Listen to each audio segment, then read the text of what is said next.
আরামবাগ মহকুমার রেফারি অ্যাসোসিয়েশনের উদ্যোগে শনিবার গোঘাট বিডিও অফিসে এক সেমিনার অনুষ্ঠিত হল। এখানে মহকুমার বিভিন্ন এলাকার নবীন ও প্রবীণ রেফারিরা উপস্থিত ছিলেন। এছাড়াও দীর্ঘদিনের অভিজ্ঞতা সম্পন্ন কলকাতা মাঠের রেফারিরা তাদের মূল্যবান অভিজ্ঞতা ও বক্তব্য পেশ করেন। উল্লেখ্য, প্রতি বছরই খেলাধুলার ক্ষেত্রে নতুন নতুন নিয়মের সংযোজন ও বিয়োজন হয়। ফুটবলও তার ব্যতিক্রম নয়। তাই এ ব্যাপারে নতুন নতুন খেলোয়াড় ও রেফারিদের প্রকৃত ধারণা দেওয়ার জন্যই এই সেমিনারের আয়োজন। রেফারি অ্যাসোসিয়েশনের পদাধিকারীরা ছাড়াও এখানে উপস্থিত ছিলেন জাতীয় রেফারি সুপ্রিয় ভট্টাচার্য, আরামবাগ মহকুমার অন্যতম ক্রীড়া ব্যক্তিত্ব নয়ন তরফদার, গোঘাট ১ নম্বর পঞ্চায়েত সমিতির সভাপতি বিজয় রায়, গোঘাট ১ নম্বর ব্লক তৃণমূল কংগ্রেস সভাপতি সঞ্জিত পাখিরা সহ বহু বিশিষ্ট মানুষজন। আমরা গর্বিত অনুভব করি যে ওনাদের মতো ব্যক্তিবর্গকে আমরা পেয়ে সম্মানীয় জয়ন্তবাবু এবং সম্মানীয় পেয়ে আমরা নিজেদেরকে খুব গর্বিত মনে করি। ওনাদের কাছে বসে আজকে যে আমরা প্রোগ্রাম করছি, এটাই আমাদের গোঘাটবাসী হিসাবে আমাদের কাছে বড় পাওনা।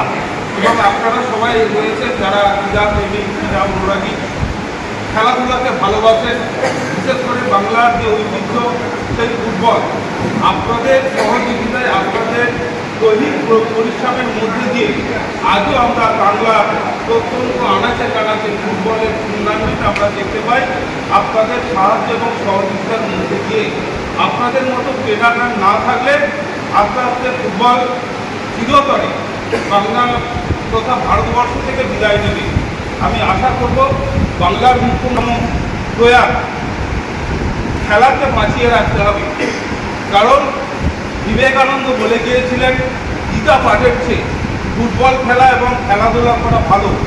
সেই কথাকে সম্মান জানিয়ে বাংলার মুখ্যমন্ত্রী মমতা ব্যানার্জির যে উদ্যোগ, খেল হবে দিবসের মতো প্রোগ্রাম আমরা করছি, আমাদের 16ই আগস্ট আমরা করছি। এর সাথে সাথে সারা বাংলায় এই 16 তারিখেই খেল হবে দিবস হবে।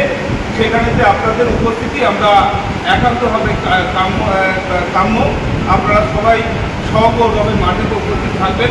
এর বিষয় আছে আমাদের যে রেফারি অ্যাসোসিয়েশনের নতুন রেফারি আসছে, পুরনো রেফারি আসছে, নতুন নতুন নিয়ম যে চেঞ্জ হচ্ছে সেইগুলো এবং পুরনো নিয়মগুলোকে ভালোভাবে ঝালিয়ে নেওয়ার জন্য আমরা প্রতি বছরই এরকম একটা করে সেমিনার করি এবং সেগুলো আসে কলকাতা থেকে ন্যাশনাল রেফারিদের নিয়ে আমরা সেমিনারটা করি এবং তার থেকে আমাদের রেফারিরা উজ্জীবিত হয় এবং নতুন করে খেলার জন্য নতুন প্রেরণা পায়। একদিকে দেখা যাচ্ছে মাঠ তো অনেক কমে যাচ্ছে, সেখান থেকে খেলাধুলাটা কিভাবে চালিয়ে যাবে? মাঠ কমে গেলেও কিন্তু খেলাটা বেড়ে যাচ্ছে। একই মাঠে দুবার করে টুর্নামেন্ট হচ্ছে, ওয়ান ডে হচ্ছে, ডে হচ্ছে, এইভাবে টুর্নামেন্টগুলো চলে যাচ্ছে এবং রেফারির সংখ্যা সেই তুলনায় অনেক কম। এক একটা মাঠে দেখা যাচ্ছে যে 4-5টা করে পড়ে যাচ্ছে, সেখানে আমাদের রেফারি পাঠাতে হয় 4-5-20 জন, 40 জন রেফারির মধ্যে আরও খেলা থাকে, কিন্তু তাও আমরা দিতে পারছি না। যার জন্য নতুন করে অ্যাসোসিয়েশনে নতুন করে ভর্তি করানো হচ্ছে। এখন পর্যন্ত আমাদের অ্যাসোসিয়েশনে আছে 40 থেকে 45 জন। আরও যদি এটা বাড়ে তাহলে খেলাটাকে আরও সুষ্ঠুভাবে আমরা সম্পন্ন করতে পারবো। নতুন প্রজন্মের খেলোয়াড়দিকে কী বলবেন? নতুন প্রজন্মের খেলোয়াড়রা তারা খেলতে আসছে, নিয়মটা কিন্তু জানে না। কি অফসাইডের নতুন নিয়ম, কি ফ্রি কিকের নতুন নিয়ম, সেগুলো তারা জানে না। তাদেরকে সেটা নিয়েও বোঝাতে হচ্ছে এবং দর্শকদের সাথে তো আমাদের চলছে, যেহেতু আমরা খোলা মাঠে খেলা, ঘেরা মাঠে নয়, তাই আমাদেরকে সেই মতোভাবে পরিষ্কার করে পরিচ্ছন্নভাবে নিয়মটা জেনে তবে আমাদেরকে মাঠে নামতে হয়। যার জন্য প্রতি বছর আমরা এই সেমিনারটা করে থাকি। আপনার নাম? আমার নাম শ্রী অশোক কুমার ঘোষ, আরামবাগ রেফারি অ্যাসোসিয়েশনের সম্পাদক। আজকে এখানে আরামবাগ রেফারি মহকুমা যেটা সংস্থা আছে তার উদ্যোগে আজকে একটা সেমিনার হচ্ছে সারাদিন ব্যাপী। সেখানে আমরা কলকাতা থেকে এসেছি, ক্যালকাটা রেফারি অ্যাসোসিয়েশনের তরফ থেকে এসেছি, যাতে করে এখানকার রেফারিরা সাময়িকভাবে যে আধুনিক যে একদম দাগ যে আছে, কর্নারের দাগ একদম লাস্ট এন্ডে বসে, আধুনিক যে এগুলো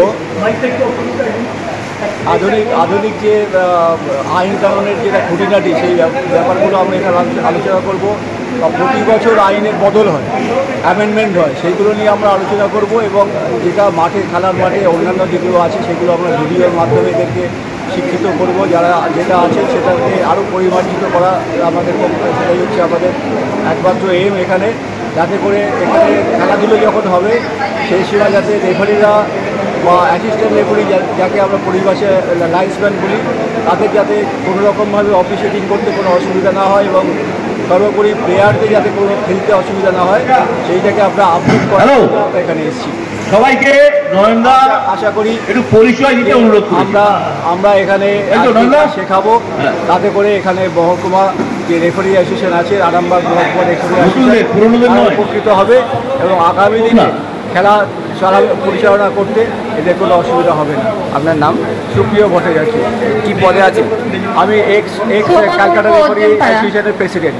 দেখুন, আপনারা জানেন যে বাংলার মুখ্যমন্ত্রী মমতা ব্যানার্জির উদ্যোগে খেল হবে দিবস শুরু করেছেন, উনি দীর্ঘদিন যাবৎ শুরু করেছেন। আমরা সেই 16ই আগস্ট খেল হবে দিবসের প্রাক্কালে আমরা আরামবাগ রেফারি অ্যাসোসিয়েশনের পক্ষ থেকে আমার আরামবাগ সাব ডিভিশনের যতগুলো রেফারি রয়েছেন তাদের একটা প্রশিক্ষণ শিবির আমরা আয়োজন করেছি। আপনারা জানেন যে আইনের বা নিয়মের পরিবর্তন সবসময় হচ্ছে, তাই যে মডেল নিয়ম সেই খেলাতে গিয়ে কোন দিকটায় মডেল হলো, কোন দিকটায় আগের নিয়মই রয়ে গেল, সেইটাকে আজকে বিশ্লেষণ করবেন। আমাদের সঙ্গে এসেছেন জয়ন্তবাবু, কলকাতা থেকে এসেছেন, উনি একজন রেফারি, এবং সুপ্রিয়বাবু এসেছেন, উনিও কলকাতা থেকে এসেছেন। ওনারা এসেছেন আমাদের আরামবাগ সাব ডিভিশনে যতগুলো রেফারি রয়েছেন তাদেরকে নিয়ে আমরা একটা পর্যালোচনা যে আইন কোন দিকে যাচ্ছে, নতুন নিয়ম কোন দিকে যাচ্ছে, সেই বিষয়ের ওপর আমরা আজকে একটা ট্রেনিংয়ের মতো ব্যবস্থা করেছি। নিউনুর সোফা সেন্টার, এখানে সমস্ত রকম সোফা পাইকারি ও রিটেলে বিক্রয় করা হয়। সমস্ত সোফা নিজস্ব কারখানায় তৈরি করা হয়। প্রোপাইটার হানিফ হোসেন খাঁ ও রুহুল হোসেন খাঁ, বড়ডোঙ্গল হাটতলা সিনেমা হলের সন্নিকটে, হুগলি। যোগাযোগ 7797170093 এবং 9382003105।